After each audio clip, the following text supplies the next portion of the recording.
Hi everyone, welcome to Leisrealtalk. All right, it's Saturday Night Live. I hope your weekend is good so far. Yes? Okay, excellent. Well, the tariff war is still all over the internet. I decided not to talk about it tonight. As global trade tensions and US-China rivalry heat up, it's easy to get lost in the noise. Many fear that the escalating tariff war could spark a hot conflict over Taiwan. But to truly understand where things are headed, we must stay focused and watch the one factor that matters the most, which is the power struggle inside the CCP.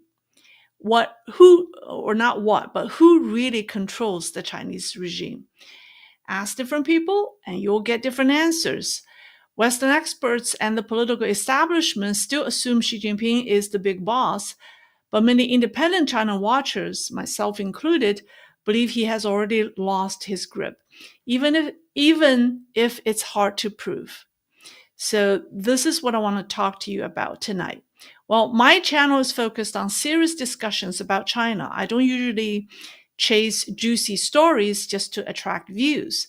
But today, under the theme mistress or mistresses and military, I want to share two important developments that could reveal the real situation behind Xi Jinping's power and information that directly affects Taiwan's safety and regional security.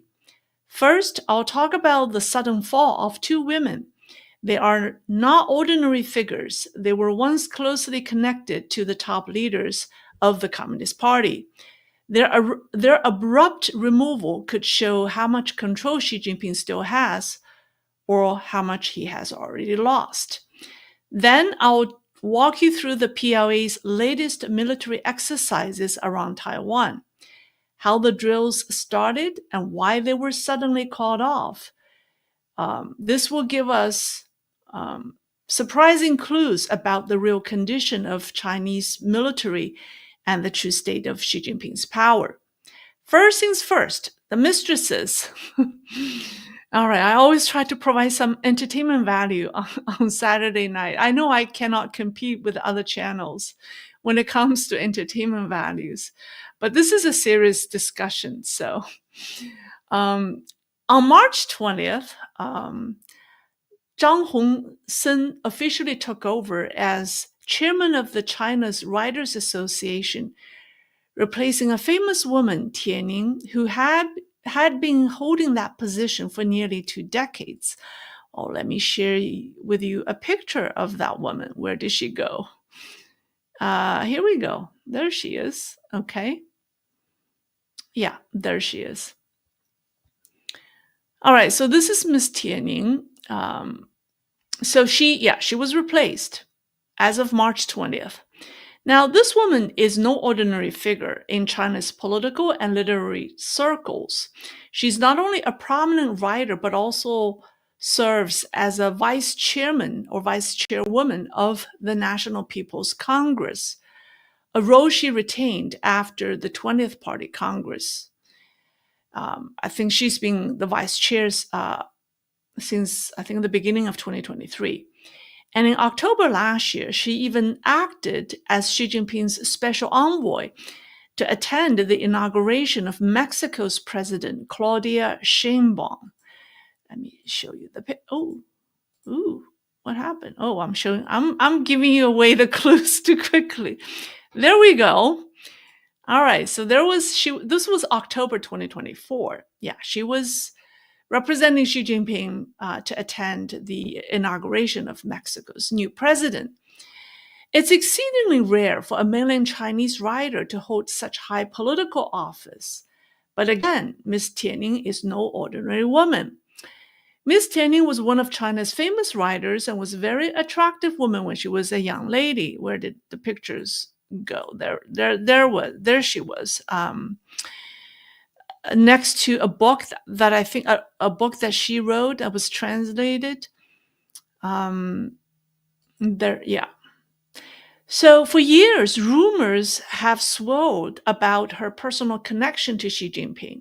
In the 1980s, when she was the party secretary of Zhending County in Hebei, He reportedly met Miss Tianning, then a talented young editor working for a magazine under the Baoding Literary Federation. Miss Tie is 5 years younger than Xi Jinping. She was in her 20s. According to reports, a senior colleague, another writer, introduced them.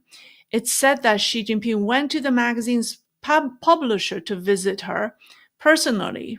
There was a picture. I took this. There they were.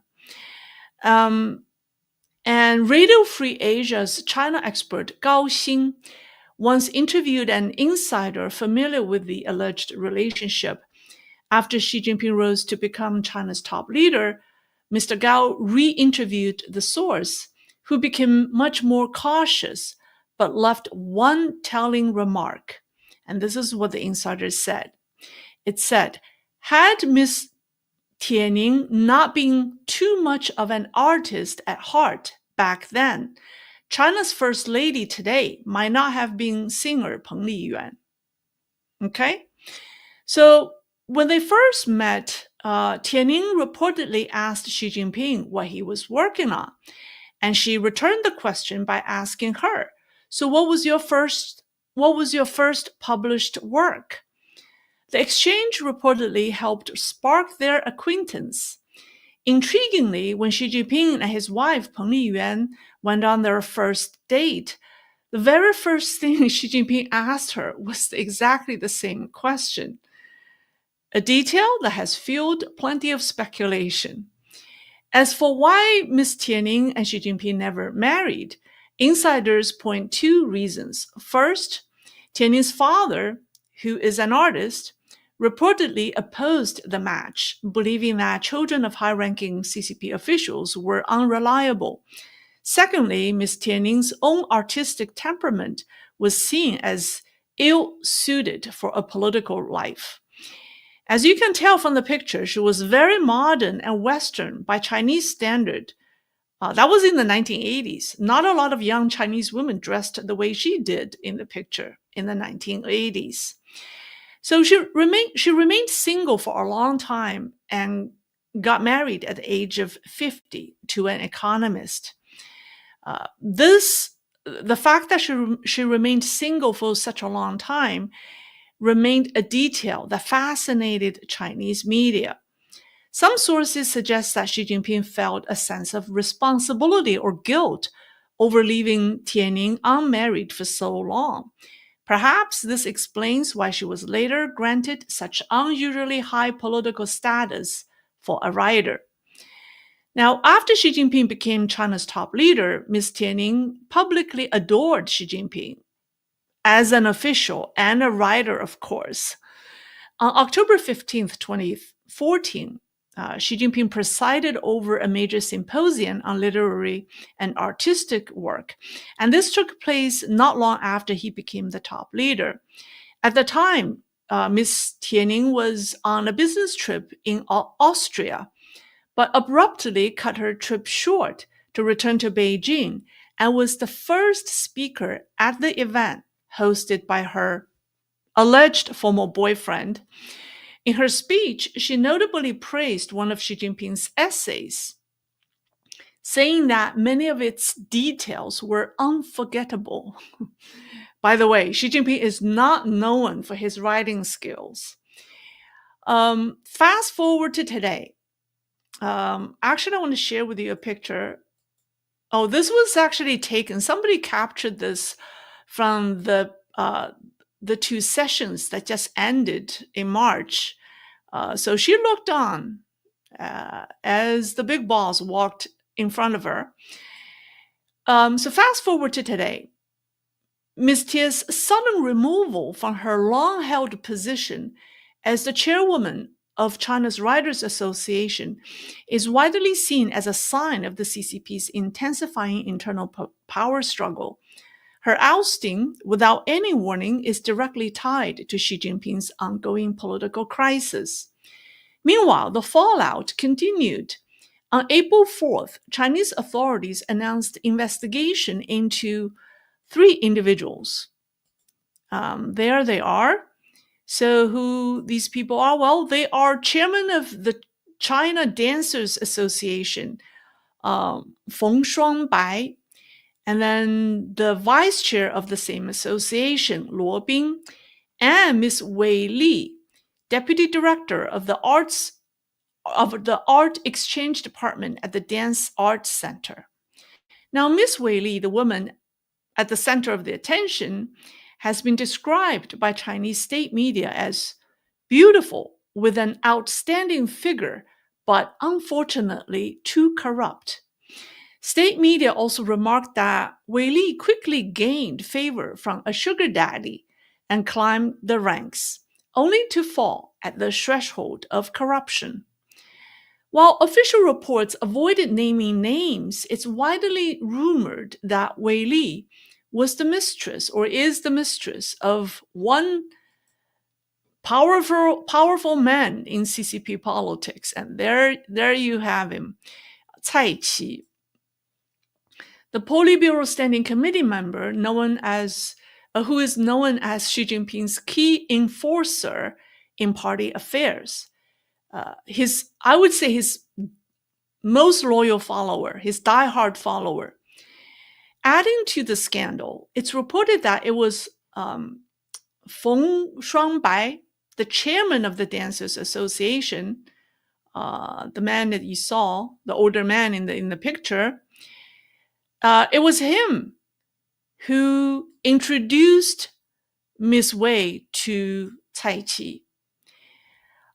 So now Miss Wei is being investigated with the man who brought her and Cai Qi together. Well, the fate of Cai Qi is often seen as a barometer for Xi Jinping's grip on power. If Cai Qi is stable, Xi Jinping's power is stable. If Cai Qi's position wavers, it signals trouble at the very top for Xi Jinping. Last year, rumors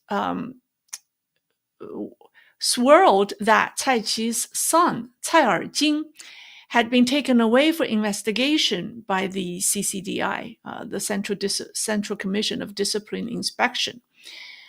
While little has been heard about Cai's son, the downfall of Miss Wei Li, his alleged mistress, suggests that Cai Qi's good days are over. In the opaque world of CCP politics, where black box operations are the norm, details remain murky. Still, the timing of the two women's simultaneous downfall is no coincidence. Such moves would not have occurred if Xi Jinping's power remained absolute. Now, private scandals among CCP top officials are nothing new, but they reveal the deep rot inside the system. During Cai Qi's earlier tenure as party secretary of Taizhou in Zhejiang, he allegedly demanded a different woman accompany him every night. The next day, the woman would reportedly be paid 5,000 yuan from public funds for her service.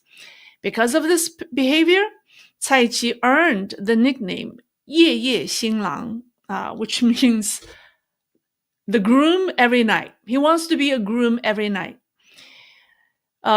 Since becoming the CCP leader, now let's talk about Xi Jinping. Since becoming the top leader, Xi Jinping has gone to great lengths to suppress any rumors about his personal story.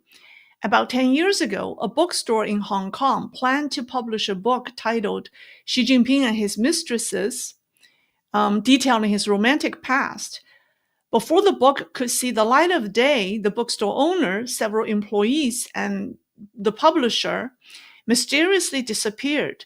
Several of them, including one Chinese-Swedish man, were abducted and forcibly taken back to China.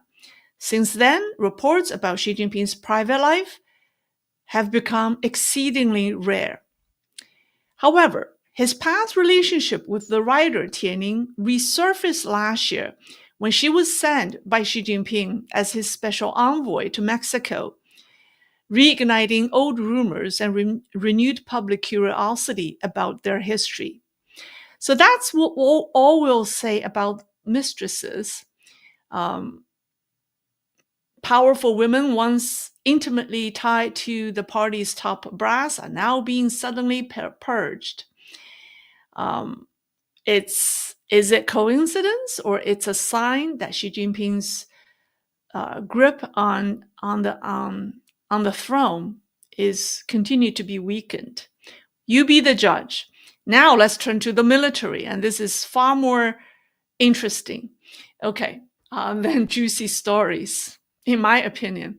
Anyways, it has been 1 month since the rumors first emerged about the purge of the vice chairman He Weidong, right?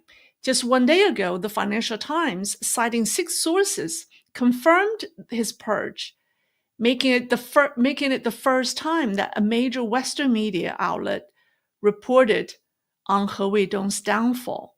Before that, it was all rumors. I mean, even though the rumors were triple confirmed, quadruple confirmed by various independent sources, but it was not until the Financial Times, Financial Times' report that it's being like officially confirmed by a major Western media outlet. This once again shows how the rumor mill often leads the mainstream media in predicting shifts in Chinese politics. So never underestimate the power of rumors in Chinese politics. So according to the Financial Times, He Weidong is currently being interrogated by authorities. Meanwhile, Professor Yuan Hongbin, drawing from his own insider sources, has disclosed even more details about He Weidong's situation. Here's a picture of Yuan Hongbin. Here are the 2 protagonists that we're going to discuss. All right, so while in detention, according to Professor Yuan, He Weidong reportedly denied all accusations made against him by Miao Hua, the director of the PLA's political work department. To prove his loyalty, he even pinched himself and wrote a blood letter to Xi Jinping.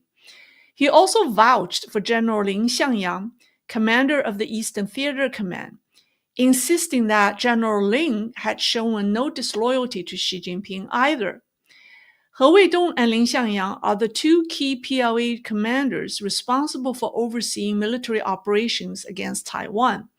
Their detention and purge have triggered intense speculation about who was actually in charge during the joint military exercise that took place from April 1st to the 2nd, or maybe from the 2nd to the 3rd. It was announced on April 1st, and it lasted only 2 days. So on April 1st, the PLA abruptly announced a large-scale joint military exercise involving the Army, the Navy, Air Force, and the Rocket Force around Taiwan. The next day, they officially named it Straight Thunder 2025A. However, the exercise ended prematurely on the 2nd day, well before the full plan could unfold. Although the PLA claimed that the Eastern Theater Command was leading the drills, deeper issues were at play. Professor Yuan reviewed key details about what really happened behind the scenes. As you all know, on March 13th, Taiwan's President William Lai officially declared the CCP, or the Chinese Communist regime, a hostile foreign force to Taiwan. And he introduced 17 Taiwan protection bills to counter Beijing's infiltration efforts. By that point, He Weidong had already been detained because he was reportedly taken away immediately after the conclusion of the CCP's 2 sessions, which ended on March 10th. So he was either taken away on March 10th or the 11th. So by the time William Lai made the statement on March the 13th, General He Weidong was already detained. And then soon after that, Commander Lin Xiangyang was also under investigation. So according to Professor Yuan, when Xi Jinping heard that President Lai made the statement about CCP being a hostile foreign force, he flew into an uncontrollable rage and demanded an immediate military response from the Eastern Theater Command. But because both General He Weidong and Lin Xiangyang were under investigation. The political commissar of the Eastern Theater Command could not immediately mobilize for a military drill. Organizing a CCP military drill, this is all according to Professor Yuan's disclosure. So apparently, organizing a military drill is a complex and delicate operation for the CCP because it requires system-wide coordination and careful political calibration, because they want to make sure they avoid accidental escalation or friendly fire. They need to address how to control the intensity of the drills and how to display defiance without triggering a full-blown crisis. So all of this need to be coordinated ahead of time. And given all these factors, the political commissar and the chief of staff of the Eastern Theater Command were unable to swiftly carry out Xi Jinping's direct orders. In the end, listen to this. In the end, the Central Military Commission's security forces had to step in. They escorted He Weidong and Lin Xiangyang to the CMC command center to take command of the exercise, the military exercise. Only with this intervention did the drill finally begin. And then on April 2nd, the PLA officially launched the Straight Thunder 2025, a exercise, right? And the original plan for the drills was I think was 7 days. It was a week until April the 8th. But instead, they were abruptly halted after just 2 days. What happened? Well, it's said that someone, we don't know who it was, someone close to Xi Jinping issued a stark warning to him. And the warning is, it says, even though He Weidong and Lin Xiangyang were operating under close supervision, they still retained command authority. And if either of them were to give a real order to open fire across the Taiwan Strait, it could trigger a major international incident. There were serious concerns that they might take desperate action. So to mitigate this risk, the CCP immediately or abruptly terminated the exercise after just 2 days. So this is the latest information Professor Yuan has obtained, and it says that at this point, it has not been independently verified. However, if accurate, this information explains, one, why the CCP waited more than 2 weeks to respond to William Lai's declaration, and two, why the PLA's joint military exercises started and ended so abruptly, lasting only 2 days. More importantly, we can draw several observations or key observations about the real situation inside China's military and Xi Jinping's hold on power. I came up with 7 observations. First, Xi Jinping is still nominally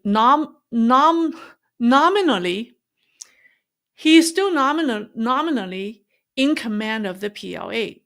His authority hasn't completely collapsed. Second, without Vice Chairman He Weidong and Eastern Theater Commander Lin Xiangyang, the PLA could not even properly execute a joint military exercise. The political commissar and chief of staff of the Eastern Theater Command were paralyzed. They couldn't act decisively, even when given direct instructions from Xi Jinping. If they can't even handle the drill, imagine how much worse it could be in a real war scenario. 3, the PLA's command chain is extremely brittle and dangerously over-dependent on a few individuals. If 1 or 2 senior commanders are taken down during war, right, the entire operation grinds to a halt. That's a major vulnerability. 4th, Xi Jinping's growing paranoia is actively sabotaging the PLA's combat effectiveness. By purging generals and obsessively hunting for disloyalty, he has created an atmosphere of fear inside the military ranks. Fear paralyzes decision making. In war, hesitation can be fatal.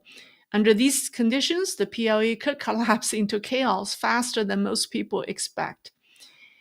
Number 5, the ability of the PLA to control escalation during a real conflict is highly questionable. Even during this simple drill, political officers worried about accidental discharge of fire, the possibility of unintended escalation, right? If they're this worried about controlled, scripted exercise, imagine how risky a real high-pressured, fast-moving cross-strait military clash would be. The system simply isn't built to manage real-time, high-stakes escalation. 6. The PLA Straight Thunder 2025A exercise looks more like a political theater than actual military preparation. I mean, basically, that's what it is. It was clearly intended to show strength to Taiwan, the United States, and Chinese domestic audience as a publicity stunt. Even the military personnel know that. And it's not for real. And finally, the failed drill shows that Xi Jinping's control over the PLA is becoming more fragile, not stronger. Every time this happens, I mean, could you imagine you purge your vice chairman of CMC, and then you call for a drill, and then nobody can take charge, or it's in complete chaos, and you had to rely on your security forces to escort two senior commanders who are being investigated to actually lead the military drills. I mean, that's just demoralizing, right? Even people, insiders, can laugh at you, right? So, yeah, so yes, he can still bark orders and people can or people still publicly follow him, but underneath the system is rotting. His grip is increasingly held together by surveillance, purges, and brute fear. There's no genuine loyalty or operational trust, right? So in a prolonged crisis, this fragile control will likely collapse. So in short, the PLA today is a hollow force. So while Xi Jinping still wants to project an image of strength, and while the PLA will continue to stimulate aggressiveness, the reality inside the Chinese military tells a very different story. So right now, the chance for Xi Jinping to launch a real military attack on Taiwan looks very small. Not because he doesn't want to, but because he cannot. But it doesn't mean that the CCP will not put out a show to show its willingness or determination. I just found out that at the Beijing airport, they replaced some light boxes. I think it was maybe billboards or light boxes at the Beijing airport. They replaced it with banners that say 统一 or unification, and with a map of Taiwan. And there were also public policies that were issued requesting college graduates to be drafted into military services. So there are all kinds of policies and decrees or signages that are being pushed out to the public, I think just as camouflage to show that it's prepared for war, but it doesn't mean that it's ready. I think Xi Jinping is smart enough to know this. Okay. So now, I mean, all of this is based on the assumption that what Professor Yuan Hongbin disclosed is true, right? So the question is, how do we know we can trust his source of information? So Professor Yuan explained his sources of information. He said he has 4 types of sources who provide him information. First is former classmates and alumni from Beijing University. He studied law at Beijing University alongside students from the 1977, 78, and 79 classes, many of whom later became high-ranking CCP officials. Notable classmates, including former Premier Li Keqiang, current organization department head Shi Taifeng, and also Bo Xilai's wife, who is locked up in prison, Gu Kailai. Other notable classmates include Hu Chunhua and Bo Xilai's sister, who did not study law with him, but who attended Beijing University at the same time. And they know him, they know Professor Yuan. So he has a network of former classmates and friends who are now high-ranking CCP officials. And then his second source is students he taught. He taught over 800 undergraduate students at Beijing University, and nearly 1,000 students during his decade at Guizhou Normal University after he was purged from Beijing. He also trained senior judges and prosecutors throughout the official program jointly run with the judicial and public prosecution system in China. He also trained the military officers in the armed forces.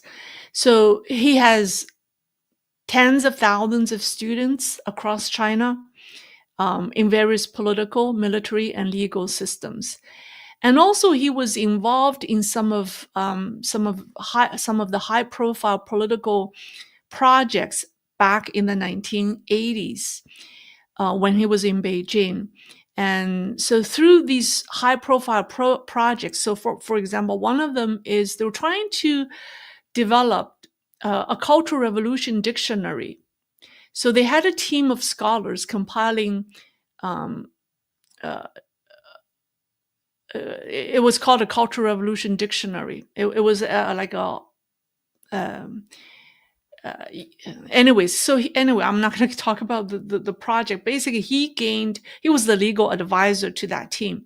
So he gained access to top CCP officials at the time, including president, vice presidents, senior military leaders, and many founding marshals of the PLA. Although most of these people have already died, but their families and associates and children are still influential in China, and Professor Yuan has maintained relations with them. And the last group of people where he got his information from are the conscientious intellectuals or officials inside the CCP. He said there are still many conscientious officials and scholars who do not believe in the way China is being run now, and they hope they hope for real changes in China. So these people risk their safety to send information to the professor. So he addressed the question about where is he getting his information from, and that's his answer. So hopefully that also answers your question. Okay, that's all for my part of the presentation. I hope this is satisfying to you. Let me see what questions people have for me. All right. Oh, wow, we have 3,000 people joining me live. Well, that's excellent. All right, let's see. Any questions for me? Have we attracted a lot of Wu Mao today because of the title, Mistresses?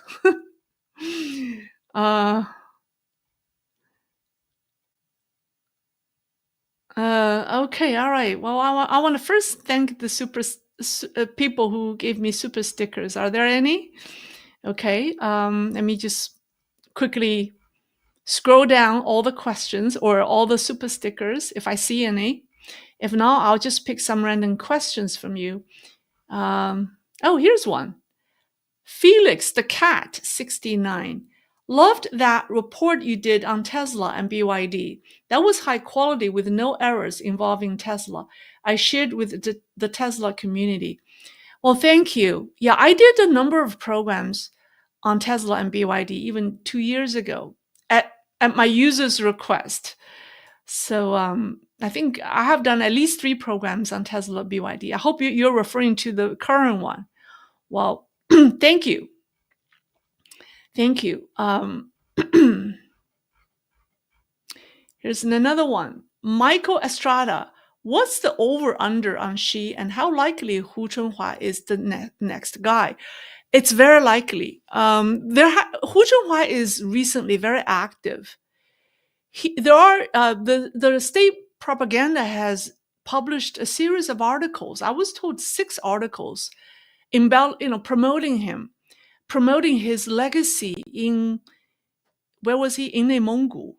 Well, I think it was also in Xizang, right? Tibet. Yeah, embellishing or promoting his accomplishments while he was in the provinces. So yeah, he's active. If Hu Jintao and Wen Jiabao are indeed the ones calling the shots behind the scene, then I think their top pick for the next leader is Hu Chunhua, because he was the designated heir to succeed Xi Jinping by Hu Jintao. So, and he's young. Um, so we'll see. And I predicted that a month ago, 2 months ago, right? When I analyzed the front runner from various factions, from the 3 factions, I did a program comparing the front runners from the Xi Jinping faction, which is Li Qiang. Although he ranks number 2 in the CCP ranks, but he does not have strong supporter, and he does not have many connections in Beijing.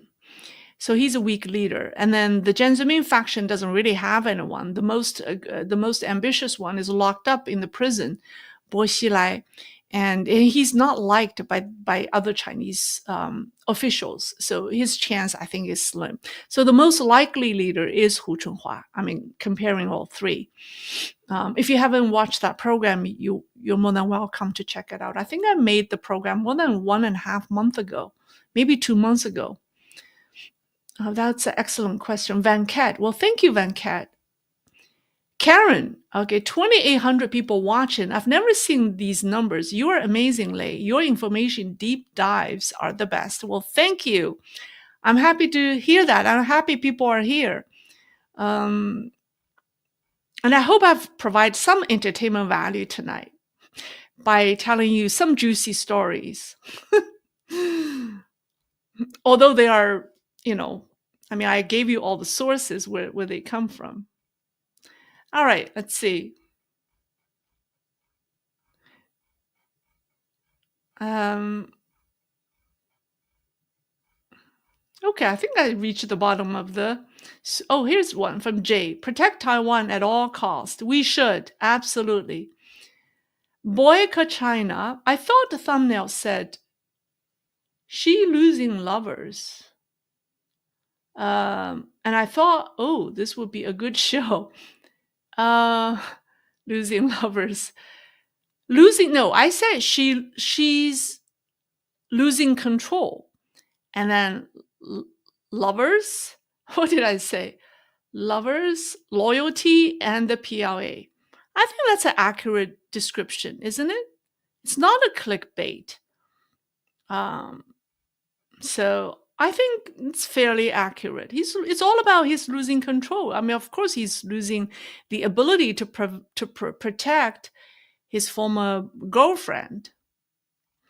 Anyways, but thank you for the donation. Jiali Galia Lei, question from mainland. Do you think that what Xi Jinping is doing now, traveling to make tariff coalition, will help his stay in power longer? Yeah, Xi Jinping is traveling to Cambodia, Vietnam, and Malaysia. He skipped Thailand. I think his original itinerary included Thailand, but he is afraid to go to Thailand because of the building collapse. There was just so much resentment in Thailand right now about Chinese construction. So he's afraid to go to Thailand.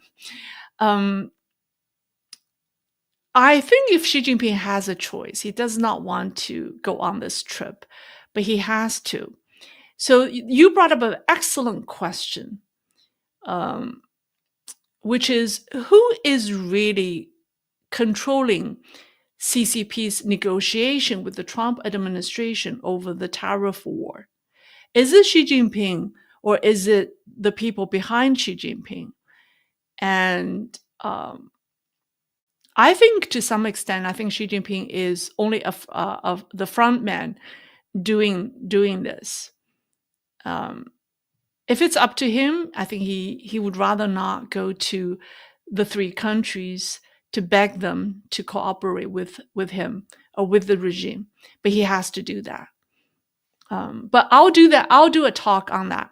I'll do a talk next Tuesday, most likely next Tuesday, about the current power struggle and how decisions are made between Xi Jinping and those behind him about how to fight, how to deal with this trade tariffs.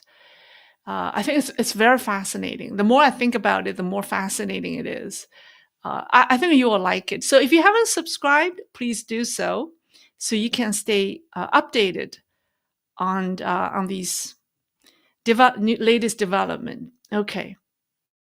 All right. Excellent question. Now here's a question forwarded by Chris from Joshua Hunt. Do you think in the future that America and China can coexist in a positive way? Absolutely. I think China and the United States will coexist in a positive way after the CCP regime becomes history, and it will soon. The way it looks, it's not going to last very long. But as long as the Communist Party is still in power, regardless who is the top guy, whether it's Hu Chunhua or whoever, as long as the Chinese Communist Party is still in power, then there's no coexistence with the United States. Excuse me.